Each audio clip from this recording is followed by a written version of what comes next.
Crime Stories with Nancy Grace.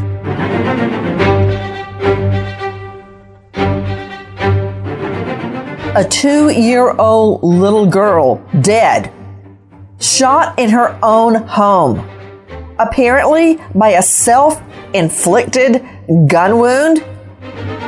We'll see about that.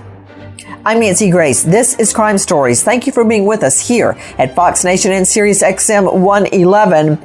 What happened to 2-year-old Juelz? Take a listen to our friends at KENS 5. We begin with breaking news. A 2-year-old girl shot in the head in East San Antonio. About 10 minutes ago, we got new information from police. Eyewitness News reporter Matt Houston is there on the scene. This is on Dublin, not far from Rogers Middle School. Matt, what do we know? Yeah, Sharon, first responders took that child to a local hospital soon after the shooting in critical condition. That tells us that the child is alive, but with very serious injuries, perhaps even life-threatening. Police are still trying to figure out what happened here behind me. You can see some of their cars, though no flashing lights. We know that the mother called 911 sometime after the shooting. Police do not yet know if the child shot herself or if someone shot her. There are no suspects right now. In fact, it's too early to know if anyone did anything wrong, but obviously another tragedy in a string of violent crimes involving children here in San Antonio in just the last 6 weeks. Again, the child at last report in critical condition in the hospital after a gunshot wound to the head, a 2-year-old girl.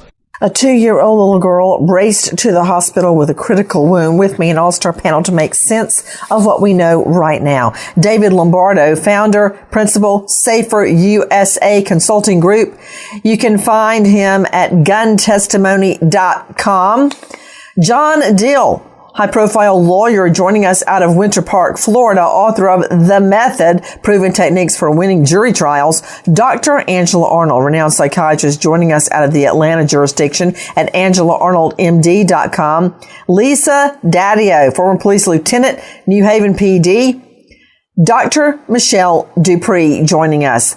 Former forensic pathologist, medical examiner, detective, and author of Homicide Investigation Field Guide. But first, to special guest Amanda Henderson, general assignment reporter, News 4 San Antonio and Fox San Antonio. Amanda, thank you for being with us. Explain to me about the area where 2-year-old Juelz was shot inside her own home. Yeah, so we were one of the first crews who was on the scene that night in the southeast side of San Antonio. This is a very large city, so obviously there's a lot of diversity in certain areas, and the southeast side is no exception to that. So when we got there, there were several houses. Neighbors were standing outside trying to figure out exactly what was going on. And so, again, it was at nighttime. There's a lot of houses there, and a lot of people were trying to figure out, what had happened at that point. Tell me about the neighborhood. So this was a freestanding home, not an apartment? From what we could see, it appeared to be there were homes there, also duplexes there, but not an apartment complex, correct? So you get there late at night. What time? It was somewhere between 9:30 to 10 p.m. when we got on scene, because I do remember we went live for our 10 o'clock show. Interesting. So it's 9:30 to 10 o'clock at night. This was during the school year. Now, I know that Juelz was just 2 years old and wouldn't be in school, but on a school night, a work night, I don't know why a 2-year-old little girl would be up and about instead of in her own crib or bed. So you get there, and what, if anything, did you learn about the wound to 2-year-old little Juelz? So at the very beginning, there was not a lot of information, as with every case, there, especially when there's a child involved. There is a lot of investigation to figure out all of the facts and all of the details. So what we were told that night was that Juelz, and at the time, I need to clarify, we did not know her name, but we were told that just a 2-year-old little girl had a gunshot wound to the head, and at that point, she was in critical condition. Guys, take a listen to Henry Ramos, KENS 5. Half of her brain is not working right now. I don't think it's repairable. The family wants someone held accountable. This is a baby that's fighting for their life, and you're worried about your freedom. What about this baby? Her aunt also speaking to parents who have weapons inside the home. Make sure it's not loaded, make sure you have it put up locked, because in a split second, everything can change. Tonight, I'm still waiting on a response with an update in this case. Though something to note, the night of the shooting, officers say that they found a weapon outside the home. And the family tells me tonight that Juelz' older sister, 4 years old, saw what happened. She's traumatized. They're going to get her help. The family just continues to ask for prayers tonight, as it's not known when the little girl will get out of the hospital. Not knowing she will get out of the hospital. At that time, they were holding out hope that she would live. To Dr. Michelle Dupree, former medical examiner, joining us. Dr. Dupree, thank you for being with us. I heard at the very beginning that Henry Ramos stated that half of her brain, this 2-year-old, beautiful little girl, half of her brain was, quote, not working right now. What does that mean? Nancy, that means that basically there's brain death. A bullet, when it hits the brain, it's not just the bullet that causes the damage. It's something we call a temporary cavity. And what that means is it's like a pebble going into a lake. It's the pebble that causes damage, but it's also those ripples, and those ripples affect the neurons. So if half of her brain, quote, isn't working, and we also hear Ramos state that I don't think it's repairable, is it ever repairable? Most likely not, no. A significant injury to the brain like that, it damages and destroys those neurons, and they will not be reconnected. I know that this little girl had a dachshund named Rolly and loved to play with Rolly, loved to play in the backyard. They had a slide in the backyard, just 2 years old at the time of her death. We are talking about Juelz, baby Juelz, shot in the head. Now, I know, Dr. Dupree, that you're saying she was brain dead. And I guess that is vernacular, a street term. I'm sure you have a different term for it. But does that necessarily mean that she has to die from the injury? Is there a way to keep her alive and hope that she can get well? Not really, Nancy. Once we can keep the heart alive, but we really cannot keep the brain alive. And the heart typically stays alive a little bit longer because it has the ability to beat on its own. But once the brain becomes dead, that person is actually officially dead. So even though the heart's still beating, if the brain is dead, the person is considered dead, and it's a matter of taking them off the life support? Yes, that's correct. I want to speak to David Lombardo, founder, principal, Safer USA Consulting Group, and you can find him at guntestimony.com and on Target Radio, AM 560. David, thank you for being with us. Could you give me the stats about children's deaths in homes where there is a gun? There's 400 million guns in the United States, and while we do know that there are children who've gotten hurt with them, the vast majority of people appropriately store firearms and they keep them away from children. Obviously, this is a high-profile case where that did not happen. Straight out to Lisa Daddio, former police lieutenant and now professor at University New Haven in forensic science and criminal investigations. Lisa, thank you for being with us. From what I can tell, based on the most recent data, children and teens, 3,150 people killed a year. That's according to the CDC. More than cancer. That's a lot. That is a lot of child deaths from guns.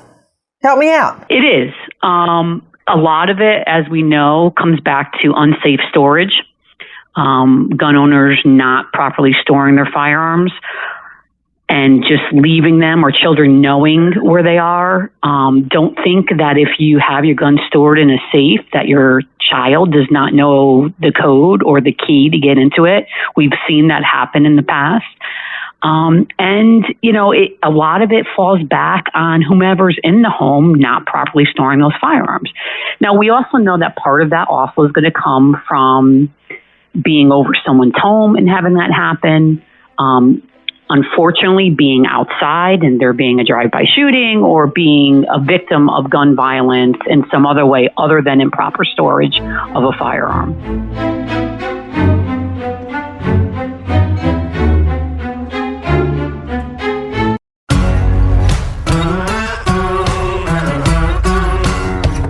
Crime Stories with Nancy Grace.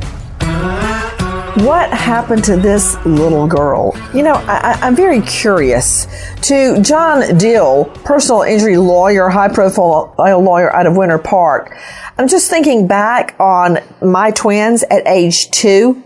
They had really just started walking and scooting around. They were very premature, so they were slow in their physical development.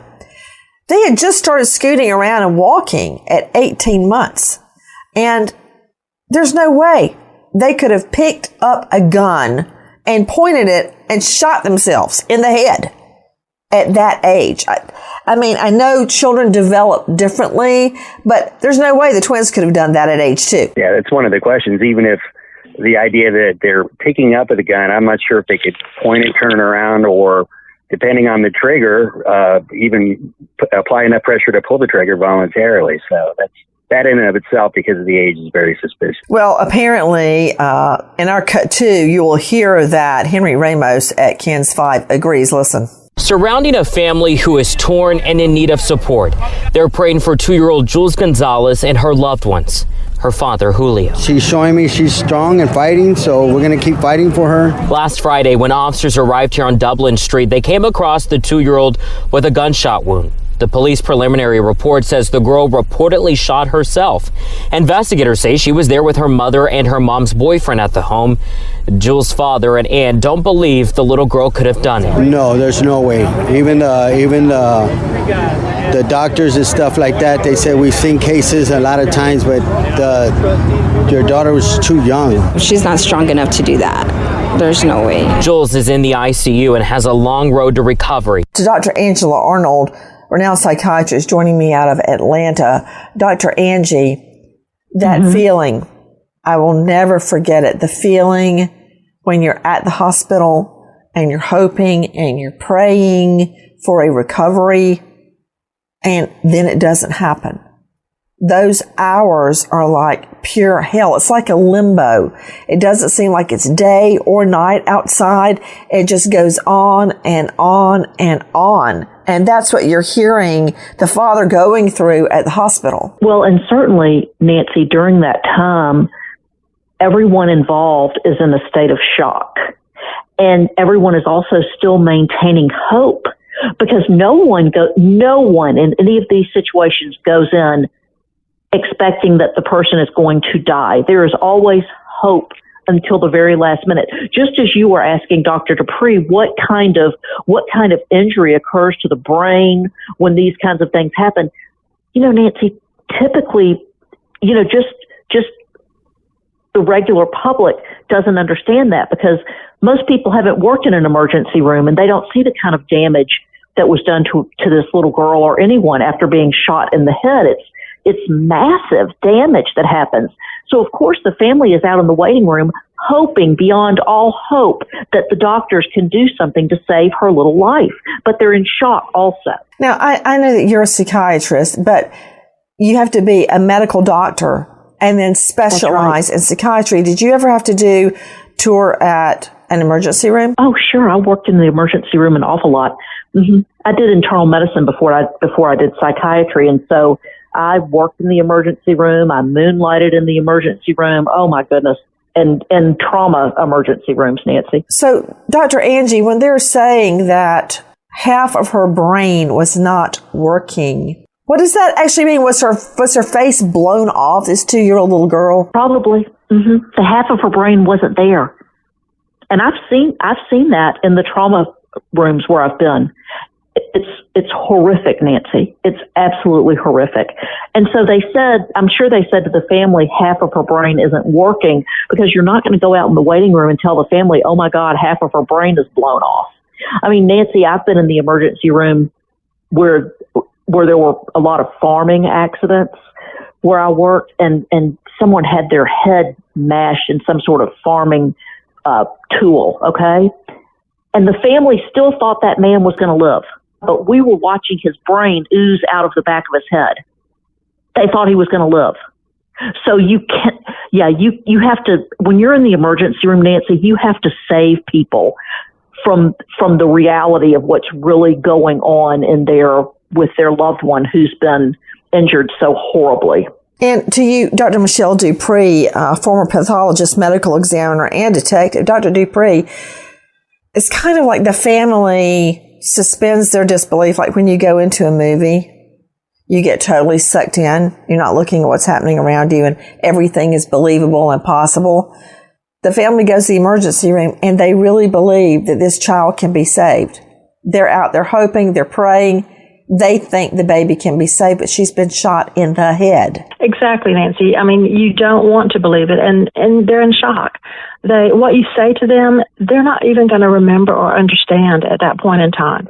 And it's important for us to recognize when folks are in shock like that because they don't remember and they don't want to believe it. And you have to find a gentle way to help them come to that realization. And you know, Lisa Daddio, former police lieutenant in Haven and now a professor. Lisa, another thing that adds to the pain, I remember when I learned my fiance had been killed. And I thought he must have been in a car crash. But then you have a whole nother layer when I found out he was murdered. In this case, it's horrible enough for a 2-year-old little girl to die. And then you've got the whole nother layer that she was shot in the head with a gun and in her own home. You just can't fathom that, right? It comes back to who would ever hurt a child, and unfortunately, we know the answer to that, and more times than not.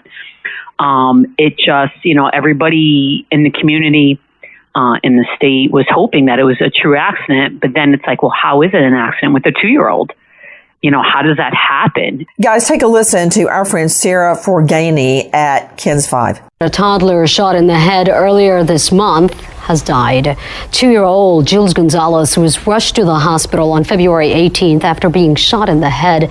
And according to police at the time, the implication was that she pulled the trigger after finding a gun in her home.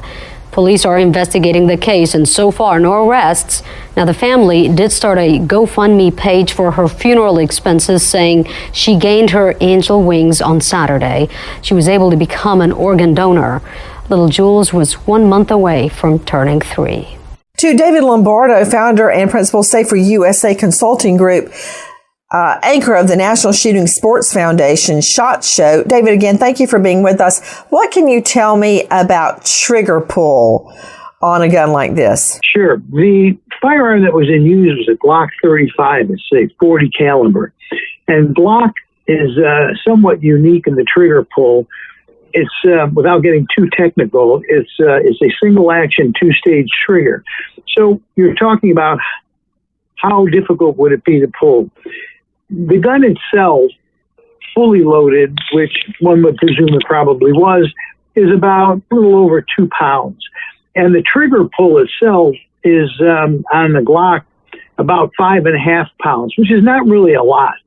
David Lombardo, when you say 5.5 pounds pull, could you explain to our non-gun aficionados what you mean by that? Like, I have compared it to with juries. Like, I pick up a small can of Jif peanut butter, jar, versus the biggest one. Obviously, one's heavier than the other. How do you use that imagery to explain pull on a gun? Well, I think you sort of hit the nail on the head. A jar of peanut butter is probably a few pounds anyway. So there's a lot of things that are in that sort of weight category, and that would be one of them. It's literally, when we say trigger pull is 5.5 pounds, it's the same thing as if you were lifting a 5.5 pound weight with your finger. That is literally what it would be like, and that's not a lot. But when you're talking about a 2-year-old who may only weigh 25 pounds or 30 pounds, 5.5 pounds may be substantially more difficult for her to pull. It's not like an adult pulling it. My daughter is 14, and I still have to open bottled water for her sometimes. Well, yes, I think you'll find that 5.5 pound trigger pull. We train kids in a youth camp. And obviously they're older than that, but it's not really a problem to pull that trigger. 5.5 pounds is not that much if you're holding the gun. Okay. I trust you. I believe you. Guys, take a listen to our Cut 5, Lee Waldman at KSAT. Julio Gonzalez saw his 2-year-old daughter, Juelz Gonzalez, for the last time at the hospital last night. And Julio tells me he wants answers about how his daughter was shot. According to San Antonio police, the gunshot was self-inflicted, but Julio doesn't know how she would have gotten a gun. This happened at a duplex on Dublin Avenue near Pickwell Drive on the city's southeast side on February 18th, just before 8 p.m. That night, police say Juelz's mom and mom's boyfriend were home at the time of the shooting. The mom was fully cooperating, but the boyfriend left the home before the police got there. Juelz was taken by EMS to University Hospital in critical condition. Julio tells me doctors did everything they could to save her over this past week. Now, tonight we know this investigation is still ongoing by police. No arrests have been made in connection with this shooting. But, of course, Amanda Henderson joining me, a special guest from News 4 San Antonio and Fox San Antonio. Amanda, I wouldn't be surprised if charges were not leveled against the mom or the boyfriend for having a gun in the home where the child could get to it. Do we know if the gun was stored anywhere or where the gun was typically kept? We do know, based on some new evidence, some new facts that have come to light, that it was actually the mother who ended up buying the gun. Obviously there have been a lot of developments since 2-year-old little Juelz first got the shot wound and tragically passed away. But right now we don't know if it was stored somewhere or if it was just out in the open. I want to circle back to where the gun should have been, John Deal. What do we know? Where should the gun have been? Well, the gun should have been obviously out of where the child could reach it. It should be unloaded, should be in a gun safe or something else. So it sounds like none of those things took place. So it's absolutely reckless on the part of, the parents or whoever is in the room there with, for this even to be accessible to the child. So when he should have been planning play school or a play date or taking the child to a swimming pool or playground, they are now stuck planning a funeral. Take a listen to our Cut 6, our friend Sarah Duran. It's a gathering no father wants to host for their child, but for Julio Gonzalez, I'm going to give her the very best. it's the only way he can help bury his 2-year-old daughter, Juelz. Specifically going to her headstone, her funeral expenses. A plate sale to pay for his daughter's burial services, creation of an organization in her memory, and counseling for his other daughter, Julia. He says the 4-year-old saw what happened to her younger sister last month. On February 18, Juelz was found by San Antonio police with a gunshot wound to the head. A preliminary report states the girl reportedly shot herself. She ended up dying more than a week after the incident. I just gotta stay strong, and it's just hard, man. After the shooting, her father had a hard time believing Juelz did it. His belief hasn't changed. My daughter didn't shoot herself. Investigators say her mother and the mom's boyfriend were home at the time. We followed up with police today and they said the investigation is ongoing. The medical examiner also told us the toddler's cause of death is pending. I find that very interesting. To you, Dr. Michelle Dupree, could you explain what is a trajectory path of a bullet? Yes, Nancy. That's basically the line of the line that the bullet follows as it hits the target, and we can tell so much by that. One of the things that we look at, one of the most important things we look at, is that trajectory, and that helps us establish whether what we're hearing, who shot who, or where they were standing, or that kind of thing. It helps us tell if that's true or not. For instance, a good way to show this to a jury is to get a styrofoam ball, and then enter anything like an arrow, a piece of plastic, a drinking straw, where the bullet goes in, and have it come out where the bullet would come out of the head or the body. Exactly. Trajectory path is the path a bullet or a weapon takes, typically a bullet, as it passes through the human body. For instance, if it was the head we're talking about, you could say the trajectory path was right to left, up to down, just above the right ear, coming out of the lower jaw. This would suggest the gun was above the eye, going down, which typically would not be a suicide. It's hard to get a downward trajectory on a suicide. It's very significant what the trajectory path shows. Then there is a sudden twist in the case. Take a listen to our cut 9, our friends at News 4. Tonight, all eyes are on the death of a San Antonio toddler. A new twist shows 2-year-old Juelz Gonzalez did not shoot herself, as we were initially told. On Friday, her mother, 35-year-old Jessica Cantu, was arrested and charged with endangering a child in connection with Juelz's death. In Cantu's affidavit, it says the toddler's autopsy revealed she could not have shot herself due to the gunshot being from a distance and not close proximity. Even though this was determined one day after Juelz's death, we just learned of this new information. So we went right to SAPD to find out why. They tell us, quote, initially it was reported to police that the child shot herself. Through the course of the investigation, investigators gathered additional evidence, including the medical examiner's report that determined the child had not shot herself. With enough probable cause, they were able to issue a warrant for child endangerment. Child endangerment? So if the child didn't shoot herself, and the only people in the home are the mother and the boyfriend, who I might remind everyone picked up and left before EMTs could even get there to get Juelz, then it had to be one of those two, and that's all shown from the trajectory path alone. That's like someone shooting themselves in the back, and someone being shot in the back and then claiming it was suicide. Impossible. Can't happen. And here this trajectory path shows Amanda Henderson, joining us from News 4 and Fox San Antonio, that this little girl did not shoot herself. What can you tell me about the findings of the autopsy, Amanda Henderson? So we actually talked to the medical examiner's office last week when all this all came out. They said the case is still open. We actually found out about the autopsy through the affidavit, through Cantu's affidavit. She was arrested previous Friday, so not the one that just passed, but the one prior to that. And she was charged, as you just heard, with child endangerment. And her boyfriend, couple months prior, had been arrested on criminal charges related to allegations that a gun he possessed was used to kill the little girl. But that is the extent of the charges right now. Okay, hold on. What did you say what was the boyfriend's charge? Yes, so her boyfriend, Joshua Ramirez, he was charged with criminal charges related to allegations that a gun he possessed was used to kill the little girl. So I'm gathering, Amanda Henderson, it's the boyfriend's gun, but the boyfriend is not charged with shooting the little girl, right? As of now, that's correct. So let me understand this. John Dill, high-profile lawyer joining me out of Winter Park.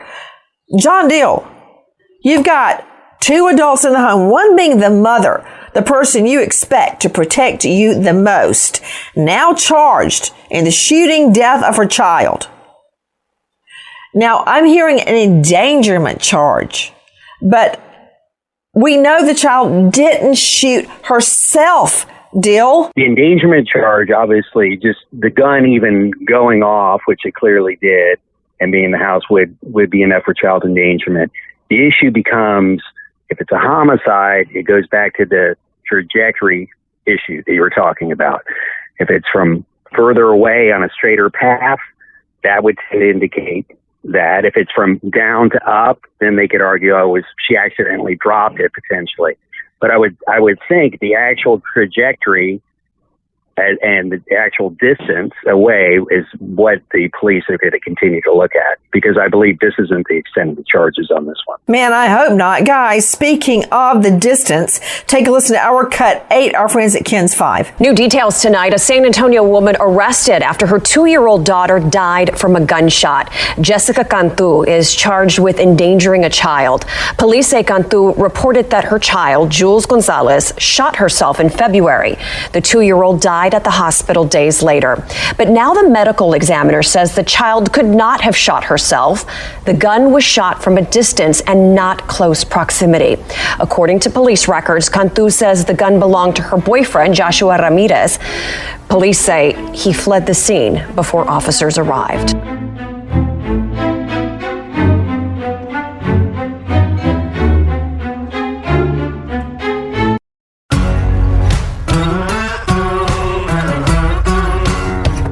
Crime Crime Stories with Nancy Grace.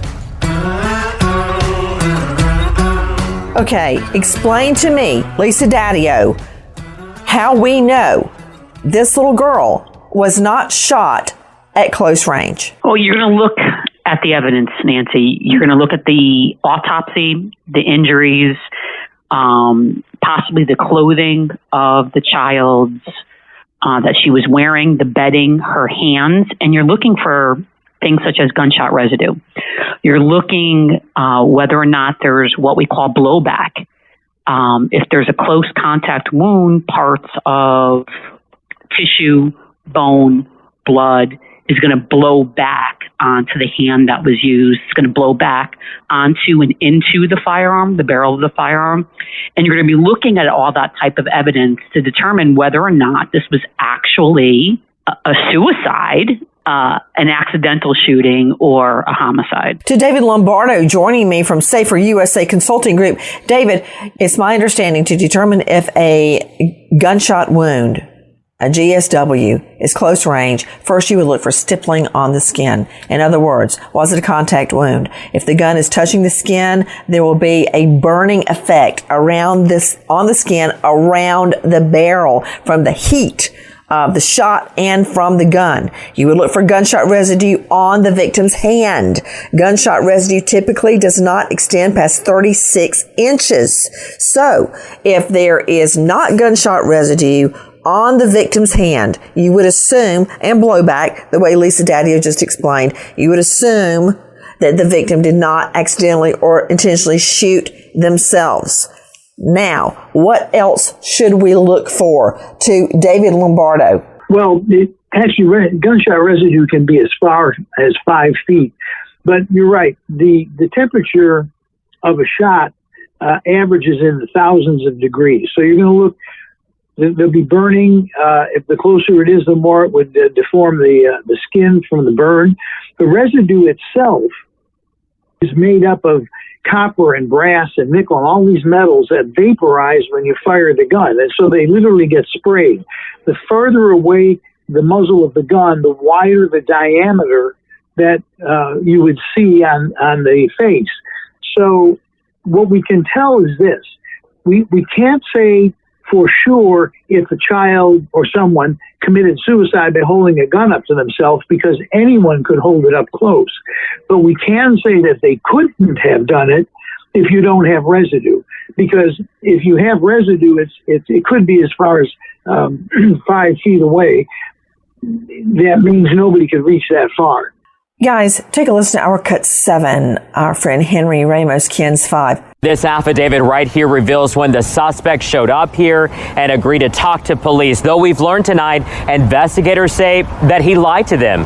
We're talking about Christopher Joshua Ramirez. Investigators say that it was his gun that killed Juelz. And during the investigation, police say that the little girl shot herself. According to the affidavit, officers found a duffel bag with a gun inside. And Juelz's mother says her boyfriend had packed it at their home. How does the weapon end up in a duffel bag? Because remember, EMTs and cops get there almost immediately, and the gun's already in a duffel bag? I mean, that tells me a lot, John Deal. If it's an accidental shooting, why would you put the gun in a duffel bag before cops could even get there? Exactly. The consciousness of guilt type of thing, right? If it's an accidental shooting, that's not how loving people react. Let's put the gun in a duffel bag. And you know what that reminds me of? It reminds me of Top Mom Casey Anthony. And one of her many stories about what happened to Kelly, 2-year-old Kelly, there were a lot of different stories, like the fake babysitter took her. She was at the beach. Yeah, Zanny the Nanny was my client. Oh, yeah, that's yeah. How could I forget that? And then there was my father, George Anthony, fished her out of the swimming pool where she accidentally drowned, and then he put her in a trash bag and threw her body in the woods. George Anthony would never have fished this baby out of the pool. This baby he loved more than anything in the world, put her in a trash bag and throw her in the woods. No more than it's an accidental shooting. Nothing nefarious has taken place. And you think to hide the gun in a duffel bag before cops can get there? Now, take a listen to our Cut 10, Amanda Henderson, News 4. Cantu's arrest affidavit also says she and her 4-year-old daughter were in another room when she heard a loud pop. Child abuse prevention advocate Carrie Wilcoxon says the adults there that night, both Cantu and her boyfriend Joshua Ramirez, had a responsibility to protect Juelz. A caregiver has a responsibility, whether you're committing the actual act or you're aware of what's happening. You have a duty to protect. You have a duty to act. This was preventable. That's the part of this that is so tragic. And with me, special guest Amanda Henderson from News 4 San Antonio and Fox San Antonio. Amanda, let me understand. So the trajectory path of the gunshot on this little girl makes it clear that this was not a suicide, an accidental shooting where the little girl shot herself. You got a 5.5 trigger pull on the gun. And before the cops can get there, somebody hides the boyfriend's gun, the weapon, in a duffel bag. Is that right? That's definitely what we just heard. Again, we don't know anything before that situation, if the gun had been properly stored or if it was just out in the open. But again, the night that we were there were so few details that were coming out. All we knew at the time was that the little girl had a gunshot wound. And then, about a week later or so is when, she tragically passed from that gunshot wound. And then just this past week is when we learned that, in fact, the medical examiner's office concluded one day after her death that she could not have shot herself. The trajectory path shows that she couldn't have shot herself, and the gunshot was from a distance, which means this little girl's arm is 2 feet long. There's no way that she could have shot herself from a distance unless she jerry-rigged it with a rope and pulled the rope, for Pete's sake. That's total BS. Somebody in that home shot this little girl.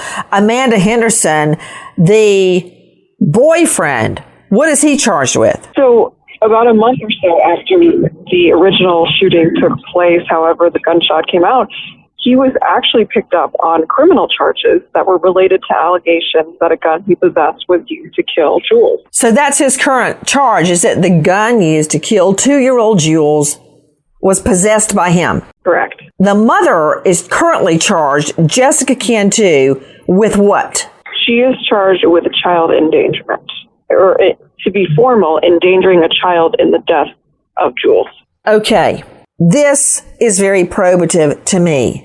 The mother, John Dill, the mother is the one charged with endangerment ending in death of a child. Not the boyfriend that left the scene. The mother.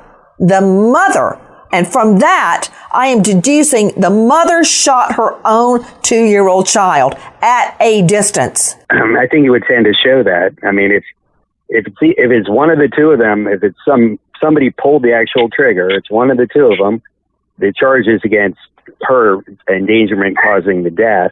And it seems like him, possession of a firearm, probably by a convicted felon, possibly. But the question is going to be now between the two of them, which version of events comes out in the criminal process. To Dr. Angela Arnold, psychiatrist joining us out of Atlanta, number one, we now understand the 4-year-old sister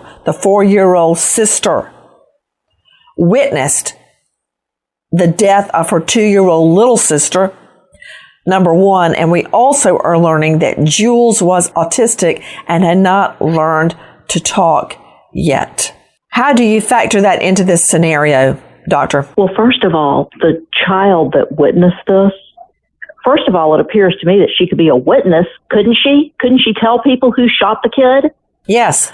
But second of all, the trauma that little girl has gone through, because I imagine if her sister is autistic, which is what has come out of this, and she was nonverbal at this time, her little 4-year-old sister was probably very protective of her and probably spoke for her often.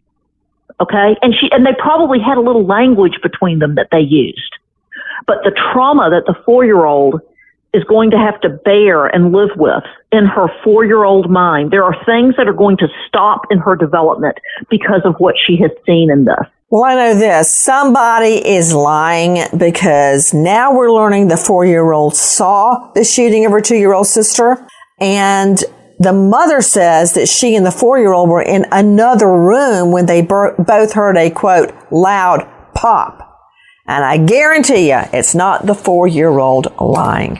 We wait as justice unfolds. Nancy Grace, Crime Story, signing off. Goodbye, friend.